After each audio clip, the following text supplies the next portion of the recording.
नमस्कार, मैं आपका साथी सुमित अवस्थी। शाम के 7 बज रहे हैं। आइए शुरू करते हैं आपका फेवरेट शो चक्रव्यूह और देखते हैं आज की कौन सी कहानी आपने पसंद की है। आज की वोटिंग में चीनी रोबोट पर झूठ बोलकर गलगोटिया ने कैसे भद पिटवाई, इस खबर को 16% लोगों ने वोट दिया है। अगली खबर थी कि टीपू सुल्तान पर कैसे मचा घमासान, इस्लाम में दुग्धाभिषेक का क्या है काम, इस खबर को 23% लोग देखना चाहते हैं। इसी तरीके से अमेरिका की बारूदी तैयारी, गुस्से में ईरान, क्या आज हो सकता है युद्ध का ऐलान, इस खबर को 25% लोगों ने वोट देकर देखना चाहे। आगे तफसील से बात करेंगे 7:28 पर। और यूपी में नया सियासी कलेश, कृष्ण पर फिर कैसे फंसे अखिलेश, इस खबर को सबसे ज्यादा 36% लोगों ने देखना चाहा है। तो चक्रव्यूह की शुरुआत इसी खबर के साथ आज करेंगे जो आपने पसंद की है। क्या उत्तर प्रदेश के मुख्यमंत्री योगी आदित्यनाथ ने मथुरा का चैलेंज देकर अखिलेश यादव को फंसा दिया है? इसको विस्तार से समझने के पहले आप योगी आदित्यनाथ के एक्सक्लूसिव इंटरव्यू जो उन्होंने टाइम्स नाउ नवभारत पर दिया, उसके इस हिस्से को जरूर सुनिए। अखिलेश यादव जी, अगर आपको केदारेश्वर मंदिर जो बना रहे हैं इटावा में, वहां अगर बुलाएं तो आप जाएंगे? देखिए, शुद्ध नियत से बनाते तो अवश्य जाता है, लेकिन नियत साफ नहीं है। लेकिन मैं उनको बधाई दूंगा, देर आए दुरुस्त आए। आखिर उन्होंने मंदिर बनाया ना, लेकिन मैं उनको इस बात के लिए ऑफर दूंगा, श्री कृष्ण जन्मभूमि के लिए भी कुछ आगे की तैयारी के लिए आगे बढ़े। बड़ी बात कह दी आपने योगी जी। और वह करेंगे तो लोग वो करेंगे, उनको आह्वान करना चाहिए। इंतजार रहेगा कि अखिलेश जी आपके आह्वान पर क्या कहते हैं। सुना आपने किस तरीके से योगी आदित्यनाथ ने एक ऐसा दांव चला जिसमें अखिलेश यादव फंस सकते हैं। जैसे जैसे उत्तर प्रदेश के अगले विधानसभा चुनाव करीब आ रहे हैं, वैसे वैसे 80-20 की लड़ाई तेज होती जा रही है। 80-20 का मतलब वोटों के ध्रुवीकरण से है। अब उस लामबंदी का एक सिरा मथुरा के श्री कृष्ण जन्मभूमि से सीधे तौर पर जुड़ने लगा है। अखिलेश यादव का रुख क्या है, वो मथुरा विवाद पर क्या सोचते हैं, इसको जानने से पहले यूपी में 3 धार्मिक केंद्रों के जरिए राजनीति का खेल बदल चुका है, इसको भी समझना आवश्यक है। एक अयोध्या है जहां भव्य राम मंदिर का निर्माण हो चुका है। दूसरा वाराणसी है जहां काशी विश्वनाथ मंदिर का भव्य कॉरिडोर बनकर तैयार है और रोज लाखों लोग आकर दर्शन कर रहे हैं। और तीसरा मथुरा है जहां पर कॉरिडोर का विवाद बना हुआ है और पहले से इस बात पर विवाद है कि क्या कृष्ण जन्मभूमि पर ही ईदगाह मस्जिद बनी हुई है।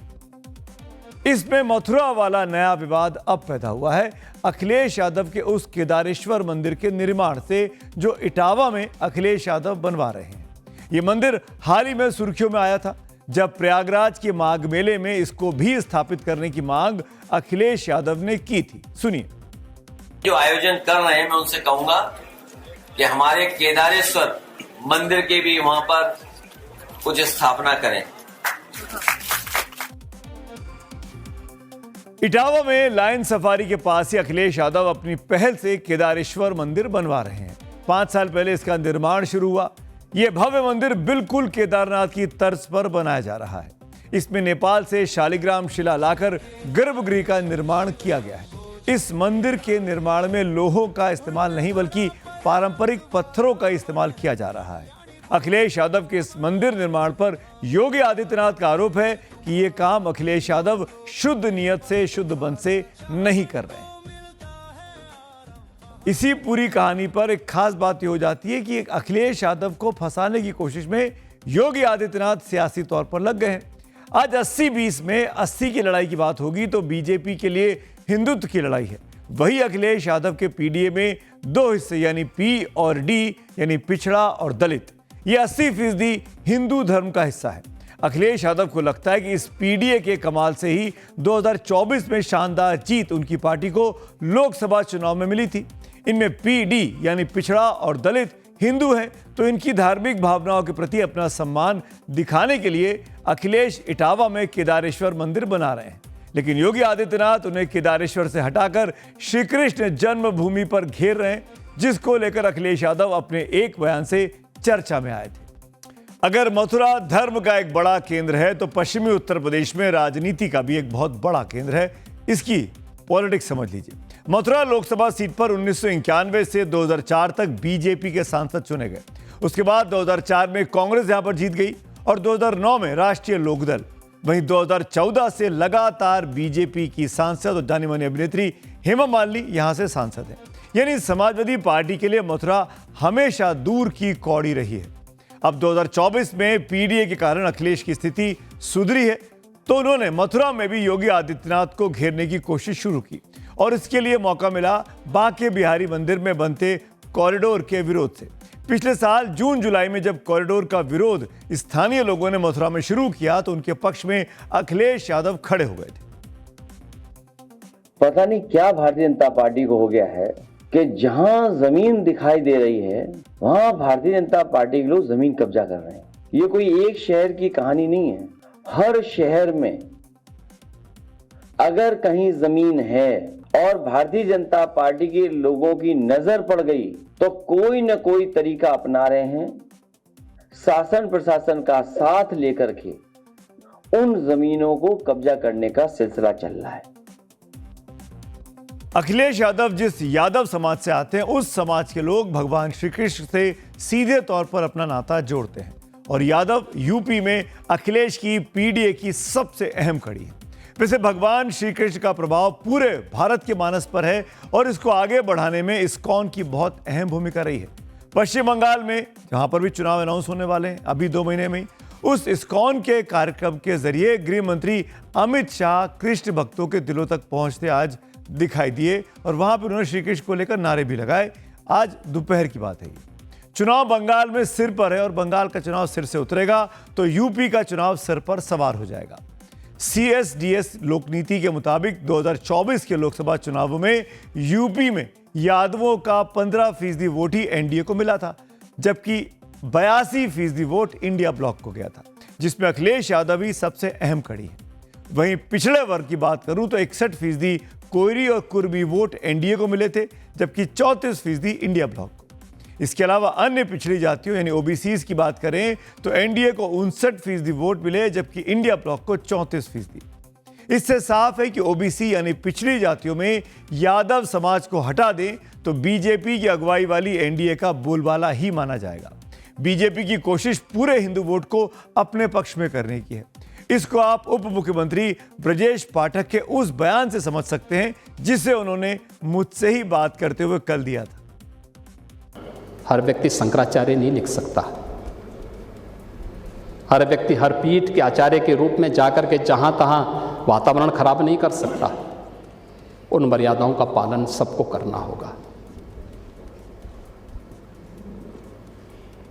और अगर वो शंकराचार्य थे तो क्यों आप लोगों ने लाठीचार्ज किया था वाराणसी में? क्यों एफआईआर लॉन्च किया था? आप नैतिकता की बात करते हैं? पीड़ित लोग हैं, सुन लो भाई। डिप्टी सीएम साहब कह रहे हैं ब्रजेश पाठक जी ये इनिशिएटिव लेने को तैयार हैं, इनके पास आइए। मैं तैयार हूं। जो भी पीड़ित है, जो भी वंचित है, मेरा धर्म है कि मैं उसके साथ खड़ा रहूं। तो फिर आप इस तरह की बात मत करा करिए। कौन सी बात? 80-20 वाली बात। मैंने अच्छा बताओ, ये बताओ, आपके जेब में अगर 80 पैसे हैं तो क्या कहोगे कि 100 रुपया है? तो आप क्या कहोगे? ये कहोगे। अच्छा भाई, भाई हमारी पूंजी क्या है बताना। हमारी पूंजी हमारे लोग हैं। मुझे पता है कि 80% लोग हमें वोट करेंगे तो हम 80 न कहेंगे। अब सारा मामला 80 वर्सेस 20 का आ गया है। अब 20% वोट के दावेदार अखिलेश यादव और राहुल गांधी हैं, तो मायावती भी है और अब तो ओवैसी भी कह रहे हैं कि वो यूपी में आएंगे, चुनाव लड़ेंगे, दमदार तरीके से लड़ेंगे। तो मुख्यमंत्री योगी आदित्यनाथ तो ओवैसी को चैलेंज भी कर रहे हैं कि आ जाइए यूपी में, क्योंकि इससे बीजेपी को ही इनडायरेक्टली फायदा हो रहा है। ओवैसी जी कह रहे हैं हिजाबी मेयर बन गया है, हिजाबी मुख्यमंत्री बनेगा अब उत्तर प्रदेश में और देश में हिजाबी प्रधानमंत्री है ना। ओवैसी वैसे हम लोग तो पहले ही बोल चुके हैं कि उत्तर प्रदेश में तो राम जन्मभूमि के माध्यम से उत्तर प्रदेश की जनता जनार्दन ने भी और डबल इंजन सरकार ने अपना संदेश दे दिया है। लेकिन उत्तर प्रदेश के बाद अगला जो निशाना होगा वो हमारा भारतीय जनता पार्टी उधर ही रुख करेगी और उनकी पीड़ा सबसे ज्यादा इस बात को लेकर के है कि कहीं हैदराबाद को ये भाग्यनगर न बना दें और भाग्यनगर से भयभीत होकर के वे इस प्रकार का राग लाप रहे हैं। मेरा मानना है ओबीसी को मुस्लिम का एक पक्ष भले ही समर्थन करता हो, यूपी में फिलहाल उनके लिए कोई भी स्कोप नहीं है। यूपी के दो बड़े पॉलिटिकल प्लेयर हैं, बीजेपी और समाजवादी पार्टी। इन दोनों की बात विस्तार से की गई। मुख्यमंत्री योगी आदित्यनाथ की और समाजवादी पार्टी के अध्यक्ष अखिलेश यादव की इत्मीनान से आपने बात सुनी पिछले कुछ मिनटों में। अब तीसरे प्लेयर, एक और बड़ा प्लेयर जो कि यूपी में रहा है, और वो है बीएसपी यानी बीएसपी सुप्रीमो मायावती का। उनकी बात किए बगैर यूपी की बात पूरी नहीं हो सकती। उन्होंने भी 2027 का चुनाव एकला चलोरे के अंदाज में लड़ने का ऐलान एक बार फिर से आज दोहराया है। सुनिए। इनसे गठबंधन करने से बीएसपी को केवल नुकसान ही नुकसान होता है, फायदा नहीं। और इसलिए बीएसपी के लोग अपने 2027 के मिशन में अकेले ही पूरे जी जान से लगे हुए हैं, जिस पर से उन लोगों का ध्यान भटकाने के लिए ही इस प्रकार की घिनौनी साजिशें ये लोग करते रहते हैं। ऐसे में पार्टी के सभी लोगों से यही अनुरोध है कि वे ऐसी अनर्गल व मनगढ़ंत बातों पर कतई भी ध्यान ना दें। तो सुना आपने, बहन मायावती कह रही हैं कि 2027 में यूपी की सत्ता के लिए एक दावेदार वो भी हैं, और वो मान रही हैं कि 20 साल पहले जिस तरह अपने दम पर सत्ता हासिल उन्होंने की थी, वैसे ही इस बार भी कर लेंगी। उसको आप इस तस्वीर से जरा समझिएगा। आज जब प्रेस कॉन्फ्रेंस के लिए मायावती निकली तो भगवान गणेश की मूर्ति वाली इस तस्वीर के सामने से गुजरी, ये आप देख रहे हैं। और इस तस्वीर को उन्होंने खुद एक्स पर पोस्ट भी किया, यानी उस तस्वीर में मायावती के साथ गणेश जी की मूर्ति साफ स्पष्ट दिखाई देती है। गणेश जी की मूर्ति से याद आया कि 2007 में मायावती ने अपनी दलित राजनीति में ब्राह्मणों को जोड़ा था, बल्कि कहना चाहिए कि हिंदुओं को जोड़ा था, और इसीलिए अपने चुनाव चिन्ह हाथी को लेकर यह नारा भी दिया था कि हाथी नहीं गणेश है, ब्रह्मा विष्णु महेश है। तब दलित, मुस्लिम और ब्राह्मण वोटों के समीकरण ने बीएसपी को यूपी में पूर्ण बहुमत दिलवा दी थी। मायावती के रुख से लगता है कि वो उसी समीकरण को फिर से इस बार आजमाना चाहती हैं, लेकिन तब से अब तक हालात बहुत बदल चुके हैं। 2007 में जब चुनाव में बीएसपी उतरी थी तो प्रदेश की नंबर 2 पार्टी थी और उसके विधायकों की संख्या 98 थी। बीएसपी को 23% वोट मिले थे, लेकिन आज विधानसभा में बीएसपी का सिर्फ एक विधायक है और 10% से ज्यादा वोट गिरकर 13% पर उसका आंकड़ा आ गया है। 2007 में बीजेपी काफी कमजोर हो चुकी थी और असली लड़ाई समाजवादी पार्टी और बसपा में हुआ करती थी, लेकिन आज बीजेपी उत्तर प्रदेश की सबसे ताकतवर पार्टी है, जिसने लगातार 2 बार पूर्ण बहुमत की सरकार प्रदेश में बनाई है। 2007 का वो चुनाव काशीराम के निधन के साए में हो रहा था, जिन्होंने भारत में दलित राजनीति को सत्ता की चाबी बनाया था। फिर उस वक्त मायावती के साथ जितने राजनीतिक दिग्गज थे, वो सभी बीते 20 सालों में धीरे धीरे उनका साथ छोड़कर जा चुके हैं, और खुद दलितों के भीतर भी एक तबके का समर्थन अब मायावती से छिटकता दिखाई दिया है। हालांकि मायावती पर बीजेपी इस वक्त काफी सॉफ्ट दिखाई दे रही है, क्योंकि उसको मायावती को आगे बढ़ाकर उसको लगता है कि वो पीडीए का काट ढूंढ सकती है। सुनिए। अगले चुनावों में बसपा और भाजपा के बीच कोई समझदारी हो रही है? नहीं, मेरी कोई बातचीत नहीं है। मैं आपसे कहकर जा रहा हूं, मैं उनके बारे में चर्चा मैंने आपसे किया है जिनके सवाल आपने हमसे पूछे। सुना आपने ब्रजेश पाठक को, जो खुद बीएसपी में रह चुके हैं, मायावती की पार्टी के एक मजबूत कद्दावर नेता थे आज से करीब 10-15 साल पहले। वो ब्रजेश पाठक बीजेपी के जो आज डिप्टी सीएम हैं, वो मायावती के खिलाफ या उनके अगेंस्ट में कुछ भी बोलने से हिचकते रहे। ये बातें कुछ इशारा कर रही है। दिल्ली में मायावती को बड़ा सरकारी बंगला मिल जाना 1.5 साल के भीतर, 1.5 साल पहले बंगला खाली कराया गया, अब सरकारी बंगला दिया गया, इसको भी जोड़कर देखा जा रहा है। हालांकि मायावती ने साफ कहा है कि वो अकेले ही चुनाव लड़ेंगी। आइए बात करते हैं आज की अगली कहानी की ओर।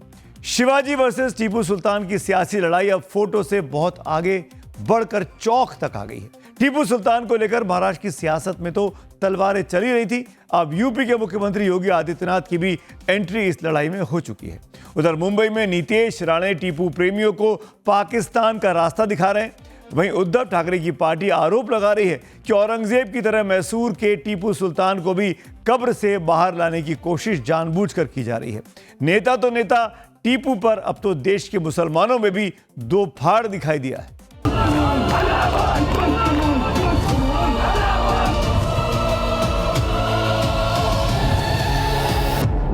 टीपू सुल्तान किसी भी स्थिति में भारतीय समाज स्वीकार नहीं कर सकता इसे। योगी को ये नहीं पता है कि टीपू सुल्तान एक मर्द मुजाहिद थे जो ब्रिटिशरों के खिलाफ लड़े। टीपू के नाम का कोई भी चौक हम लोग इधर सहन करेंगे नहीं। ऐसा कोई मांग कर रहे होंगे तो वो अपने पाकिस्तान में बैठे हुए अब्बा के पास निकल जाए। लेकिन आप फिर एक बार महाराष्ट्र में दंगे भड़काना चाहते हैं।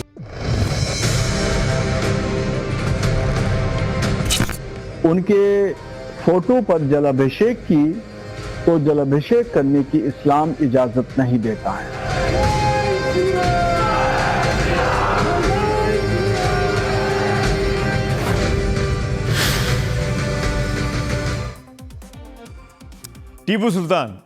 टीपू सुल्तान को लेकर महाराष्ट्र में कैसे सियासी जंग छिड़ी है, ये मैंने आपको परसों भी चक्रव्यूह में दिखाया था। लेकिन अब ये लड़ाई नेक्स्ट लेवल तक पहुंच गई है। महाराष्ट्र के अहिल्या नगर में टीपू सुल्तान की फोटो पर दूध से अभिषेक किया गया। देखिए जरा इन तस्वीरों को। मुस्लिम धर्मगुरुओं का पारा इससे हाई हो गया। इस काम को अहिल्या नगर के आशा टॉकीज इलाके में मुस्लिम नौजवानों ने किया, इसीलिए मुस्लिम धर्मगुरु इसे इस्लाम के खिलाफ करार दे रहे हैं। जिसके बाद सियासी बहस के साथ साथ मजहबी बहस भी अब शुरू हो गई है। सुनिए। फोटो हो या उस मूर्ति बनाना या फिर फोटो को सामने रखकर उस पर माला चढ़ाना, ये इस्लाम की नजरिए से नाजायज है। ऐसा काम मुस्लिम नौजवानों को हरगिज नहीं करना चाहिए। हाँ, वो इतना कर सकते हैं कि वो टीपू सुल्तान की कब्र पर जाएं और कब्र पर फातिहा पढ़ें। इस तरह की चीज़ कि टीपू सुल्तान की तस्वीर के ऊपर उसमें पानी डाला या दूध डाल करके उसको नहलाया है, इस्लाम में इस तरह की कोई चीज़ नहीं है। इस्लाम में कि आप किसी की तस्वीर है उसको आप दूध से धोइए या किसी की वो है उसको आप पानी से धोइए तस्वीर को, बिल्कुल इस्लाम में इस तरह की कोई गुंजाइश नहीं है। ये जो तस्वीरें हैं दूध से नहलाने वाली, दुग्ध अभिषेक करने वाली, इस्लाम में आपने ऐसा देखा नहीं होगा और ये देख के लगता है कि राजनीति क्या नहीं करा दे। मुंबई के पास मीरा भाईंदर में टीपू के नाम पर बने सुल्तान चौक का नाम बदलने की मांग पर तकरार छिड़ी तो नीतीश राणे पाकिस्तान वाला एंगल लेकर सामने आ गए।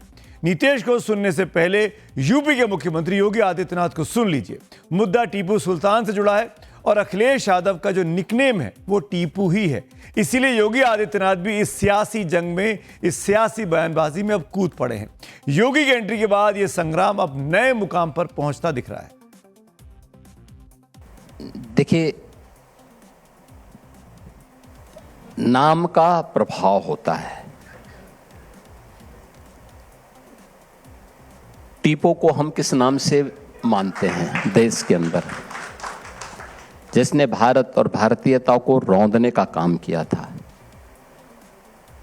कुछ लोग आज भी उसी मानसिकता के साथ काम करना चाहते हैं। टीपू सुल्तान एक मुसलमान शासक थे, भारतवर्ष में थे, यहीं की धरती में जन्मे। उनके पिता भी उसके पहले यहाँ थे, उनके वंशज भी यहीं पर जन्मे। ये आक्रमणकर्ता नहीं है। जो उनका तर्क है यही ध्वस्त हो जाना चाहिए कि वो आक्रमणकर्ता नहीं है। शिवाजी का अपना योगदान था। तो सुना आपने, बयानबाजी शुरू हो गई है। अब वापस महाराष्ट्र की तरफ लौटते हैं। महाराष्ट्र में शिवाजी वर्सेस टीपू सुल्तान का मुद्दा अब 100% शुद्ध राजनीतिक हो चुका है। ये तस्वीर देखिएगा आप। शिवसेना यूबीटी के मुखपत्र सामना के इस एडिटोरियल का नजर डालें। इस संपादकीय की शुरुआत ही टीपू के नाम से ही हो रही है और इसमें क्या लिखा है? संपादकीय टीपू के नाम पर भाजपा का स्यापा। औरंगजेब और अफजल खान की तरह मैसूर का टीपू सुल्तान एक बार फिर से कब्र से बाहर आ गया है, ये लिख रहे हैं इस एडिटोरियल में सामना में। आपको याद दिला दूं, इस पूरे विवाद की शुरुआत मालेगांव से हुई थी। मालेगांव नगर निगम के डिप्टी मेयर ऑफिस में लगी टीपू की तस्वीर ने इस आग में चिंगारी का काम किया था। फिर महाराष्ट्र कांग्रेस के अध्यक्ष हर्षवर्धन सपकाल ने टीपू की तुलना शिवाजी महाराज से कर दी। अब यह आग मालेगांव से 270 किलोमीटर दूर मीरा भाईंदर पहुंच गई है, जहां मौजूद हजरत टीपू सुल्तान चौक का नाम बदलने का प्रस्ताव मीरा भाईंदर महानगर पालिका में रखा गया है।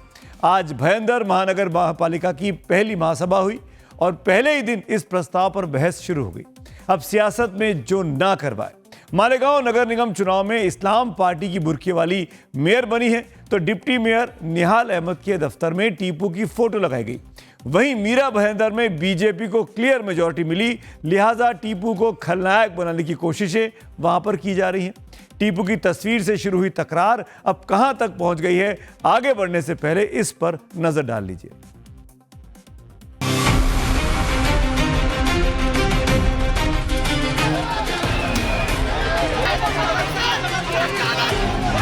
टिपू सुलतानांना आपण शिवाजी महाराजांच्या समकक्ष बघितलं। हजारों हिंदुओं को कत्ल करने वाला टिपू सुल्तान, वो और महाराज को एक समान आदर दिया जाए, इस प्रकार की बात अगर कांग्रेस पार्टी कहती है तो वोटों के लालच में ये कितने भी जूते चाटे, महाराष्ट्र और देश इसको सहन नहीं करेगा। महाराष्ट्र में भारतीय जनता पार्टी को जब भी मौका मिलता है तो ये हिंदू मुसलमान वाला मुद्दा लेकर खड़ी होती है। टीपू सुल्तान का अब गड़े हुए मुर्दे को निकालना उचित नहीं है, लेकिन आप फिर एक बार महाराष्ट्र में दंगे भड़काना चाहते हैं, इस मामले में लोगों को भड़काना चाहते हैं। टीपू जो है उसकी असलियत ये है कि वो हिंदुओं के खिलाफ, हिंदुओं को खत्म करके इस्लाम राष्ट्र बनाने की कोशिश कर रहा था। इस भूमि को इस्लाम के रास्ते पे लेके जाने की कोशिश कर रहा था और वो असलियत कोई भी रोक नहीं सकता। बहुत सारे मंदिरों उसने तोड़ी, बहुत सारे हिंदुओं को खत्म किया, इसलिए ये ऐसा टीपू ना हम उसको कभी सहन करेंगे। तो टीपू सुल्तान के फोटो से लेकर चौक तक सियासत सुलग रही है। मालेगांव और मीरा भाईंदर महाराष्ट्र के ये दो शहर दो प्रतीक बन गए हैं। एक जहां टीपू नायक के तौर पर पेश किए जा रहे हैं, वहीं दूसरे शहर में खलनायक बनाने की कोशिश की जा रही है। लेकिन इतिहास टीपू के किस नजरिए से उसको याद करेगा, इसको भी सुन लीजिए। और उनके मैनिफेस्टो में वो लिखते हैं कि पूरे राज्य की प्रजा, जो भी उनका धर्म हो, वो मैं उनका पालक हूँ और उनकी रक्षा करना मेरी जिम्मेदारी है। उनके जो मुख्य सेनापति, मुख्य सलाहकार थे, उनका नाम था पूर्णैया।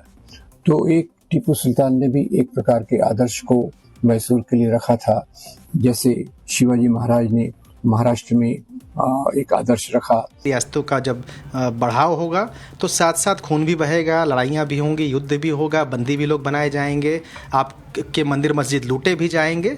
टीपू भी उसी परंपरा के थे, वो एक आक्रामक शासक थे, काफ़ी ज़्यादा उन्होंने लड़ाइयाँ लड़ी हैं अपने ज़माने में। और उन लड़ाइयों की वजह से आप देखेंगे कि न सिर्फ टीपू, उस ज़माने में जितने भी राजा हुए, ऐतिहासिक तौर पर भी आप देखें तो वो साम्राज्य विस्तार एक सबसे बड़ा कारण था और दूसरा बड़ा कारण धर्म होता था। अब धर्म में आप जिस पक्ष के हैं, आप हमेशा उस पक्ष के अलावा जो दूसरा समुदाय होता है उसकी तरफ थोड़ी सी आपको जो उदारता है वो नहीं देखने को मिलती है। तो टीपू उसी के पर्याय माने जाते हैं। टीपू सुल्तान मैसूर के करीब 2 दशक 17-18 साल तक शासक रहे। लेकिन याद रखिए, महाराष्ट्र में जैसे शिवाजी का शौर्य इतिहास में अमर है, वैसे ही कर्नाटक में टीपू सुल्तान की बहादुरी की मिसालें दी जाती हैं। कहा जाता है कि टीपू सुल्तान ने अंग्रेज़ों के खतरे को सबसे पहले भांपा, उनको चुनौती दी और अंग्रेज़ों से लड़ते हुए ही आखिरी सांस भी ली। लेकिन इतिहास भी टीपू सुल्तान पर बटा नजर आता है। कैसे? अब आपको कुछ ऐतिहासिक तथ्य दिखाने की कोशिश करता हूँ। विलियम डेलरिम्पल की अपनी किताब है, इस किताब का नाम है the anarchy, the East India Company, corporate violence and the pillage of an empire. इसमें वो लिखते हैं कि टीपू ने फ्रेंच इंजीनियर्स की मदद से औद्योगिक तकनीक का आयात किया और पानी की शक्ति से मशीनों का इस्तेमाल शुरू किया। इरफान हबीब अपनी किताब confronting colonialism, resistance and modernisation under Haidar Ali and Tipu Sultan में लिखते हैं कि साल 1984 में टीपू ने वेंकटाचला शास्त्री और ब्राह्मणों के एक समूह को जमीन दान देकर उनसे अनुरोध किया था कि वो उनके लंबे जीवन और संपन्नता के लिए प्रार्थना करें। एक वर्ष बाद उन्होंने मलकोटे के मंदिर को 12 हाथी दान दिए थे। श्रृंगेरी के मंदिर को भी टीपू का काफी बड़ा अनुदान मिला था। इस्लाम के सच्चे अनुयायी होने के बावजूद टीपू ने अपने समय की मिलीजुली संस्कृति को अपनाया था, यानी वो सिर्फ इस्लाम की बात नहीं करते थे, मिलजुल कर रहने की बात किया करते थे। लेकिन इतिहासकारों का एक दूसरा धड़ा भी है जो टीपू सुल्तान को असहिष्णु और क्रूर राजा के तौर पर देखता है। विक्रम संपत अपनी चर्चित किताब Tipu Sultan the saga of Mysore इंटरगनम में लिखते हैं, टीपू के पत्रों, पुस्तकालय में किताबों के संग्रह और उनके स्वप्नों के रजिस्टर से पता चलता है कि टीपू के मन में गैर मुसलमानों के प्रति कितनी ज्यादा घृणा थी। M.H. गोपाल ने अपनी किताब Tipu Sultan Mysore an economic study में लिखा है कि टीपू का गैर मुस्लिमों के प्रति घोर विरोध हुआ करता था। सन 1792 के बाद उन्होंने वफादार मुस्लिमों को महत्वपूर्ण पदों पर बिठाना शुरू कर दिया था। राजस्व व्यवस्था देखने के लिए दीवान पद पर सिर्फ एक हिंदू था। मुसलमानों को गृह कर देने और अनाज और निजी वस्तुओं पर कर देने से छूट दी जाती थी। इस्लाम धर्म अपनाने वालों को भी कर में छूट दी जाती थी, यानी इंकरेजमेंट था अगर आप इस्लाम में कन्वर्ट हो जाएं। ये एक किताब में लिखा गया है। विलियम डेरिम्बेल अपनी किताब द एनार्की इस पूरी कहानी में कहीं ना कहीं टीपू सुल्तान के ऊपर सवाल खड़े करने की कोशिश की जा रही है, पर यह भी एक कड़वी सच्चाई है। और यह सच्चाई है, कड़वी क्या असलियत है, कि भारत का संविधान जिसके तहत हम सब लोग पूरे हिंदुस्तान को चला रहे हैं, उस संविधान में जिस 21 महानुभावों की तस्वीरें उकेरी गई हैं, उसमें टीपू सुल्तान की भी एक तस्वीर है। मैंने आपको 2 दिन पहले दिखाई भी थी। अब असली सच क्या है? टीपू की खून से सनी तलवार है या अंग्रेजों को नाक को चने चबाने वाले शेर मैसूर हैं? फिलहाल राजनीति की चक्की में ये सवाल पिस रहे हैं, लेकिन आपको ये बात समझने की जरूरत है कि दोनों तरफ राजनीति जमकर हो रही है। जो खुद झूठ बोलता है वो दूसरों को ज्ञान कहां से देगा? ये बात हम अगली स्टोरी पे आ गए हैं। गलगोटिया यूनिवर्सिटी को रोबोट वाले अपने झूठ पर शर्म भरे ना आती हो, लेकिन उसकी झूठी हरकतों से देश का मस्तक जरूर शर्म से झुक गया है।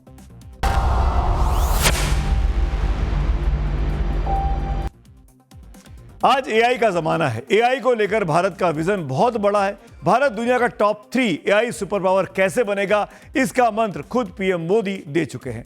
भारत मंडपम में इंडिया एआई इंपैक्ट समिट में दुनिया भर के दिग्गज इकट्ठा हुए, लेकिन इसी समिट में गलगोटिया यूनिवर्सिटी, जो कि एक प्राइवेट यूनिवर्सिटी है, उसने देश की भद्द पिटवा दी, नाक कटवा दी। चीनी रोबोट पर गलगोटिया यूनिवर्सिटी ने अपना दावा ठोक दिया। अपने स्टॉल में चीनी रोबोट को दिखाया और कहा कि हमने बनाया है। हालांकि आज चीनी रोबोट को अपना प्रोजेक्ट बताने वाली यूनिवर्सिटी को इंडिया एआई इंपैक्ट समिट से बाहर कर दिया गया है। इस वीडियो में जो रोबोट आपको दिखाई दे रहा है वो दरअसल चीन का है। चीन की कंपनी यूनिटी ने इस रोबोटिक डॉग को बनाया है। बहुत ही पॉपुलर रोबोट है ये, लेकिन गलगोटिया यूनिवर्सिटी ने उसकी हिमाकत देखिए, उसकी हिम्मत देखिए, उसका दुस्साहस देखिए, इस पर अपना ठप्पा चिपका दिया और कहा कि ये हमारा इन्वेंशन है, अपने स्टॉल में लगा दिया। इतना ही नहीं, रोबोटिक डॉग का नामकरण भी कर दिया गया और नाम रखा गया ओरियन। दावा यह भी किया गया कि इस गलगोटिया यूनिवर्सिटी के सेंटर ऑफ एक्सीलेंस ने इसको तैयार किया है और यूनिवर्सिटी एआई के क्षेत्र में 350 करोड़ रुपए का निवेश कर रही है।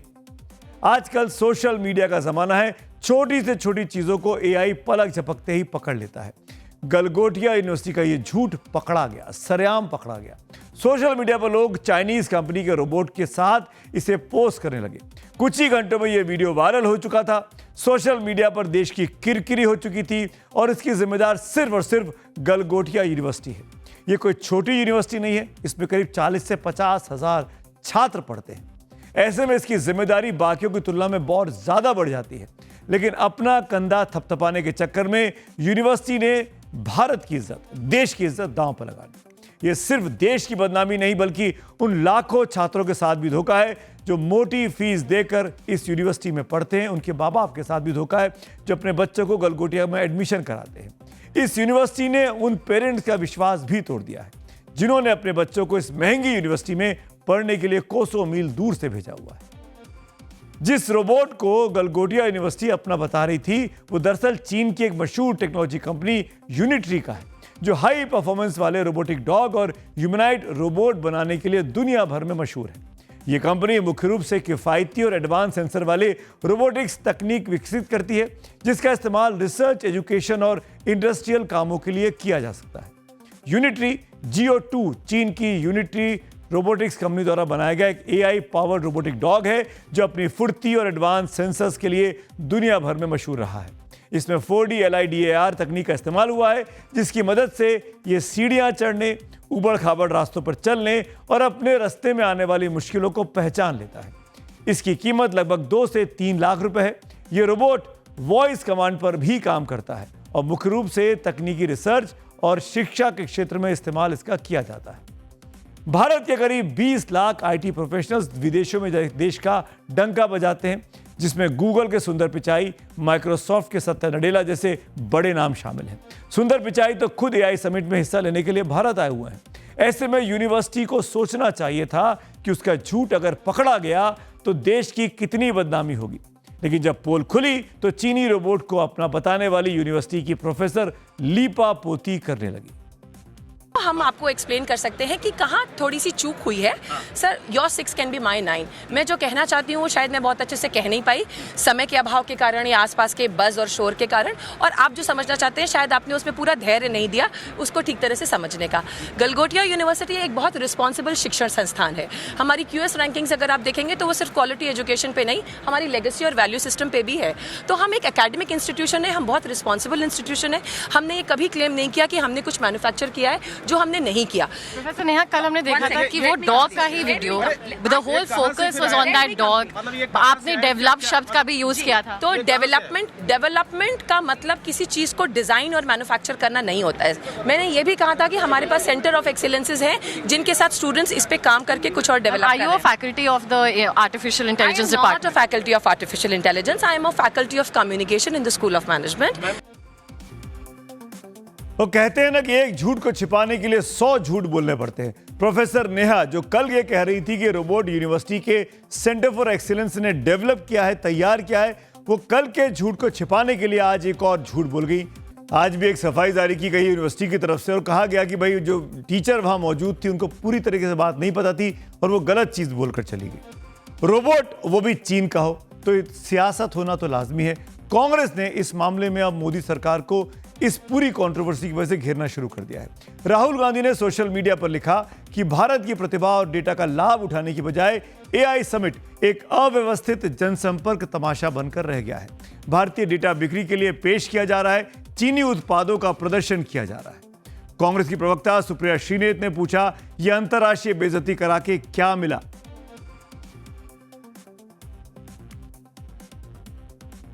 चीनी रोबोटिक डॉग को लेकर गलगोटिया यूनिवर्सिटी के दावे पर केंद्रीय मंत्री अश्विनी वैष्णव को जवाब देने आना पड़ा। उन्होंने कहा गलत काम हुआ और उस पर सरकार की तरफ से तुरंत कार्रवाई की गई। मैं आपको बता दूं, गलगोटिया यूनिवर्सिटी को इस AI समिट का जो पूरा मंडपम लगा हुआ भारत मंडपम में, उनका स्टॉल खाली करा लिया गया है। यूनिवर्सिटी को वहां से जाने के लिए आज दिन में ही बोल दिया गया। हालांकि उन्होंने यानी मंत्री जी ने यह अपील भी की कि इस घटना के बीच कई सकारात्मक AI के इन्वेंशंस, AI के वहाँ पे प्रोजेक्ट्स रखे गए हैं, उनको भी ज़रूर देखना चाहिए। इस कंट्रोवर्सी की वजह से सकारात्मक चीज़ों को नज़रअंदाज नहीं करना चाहिए।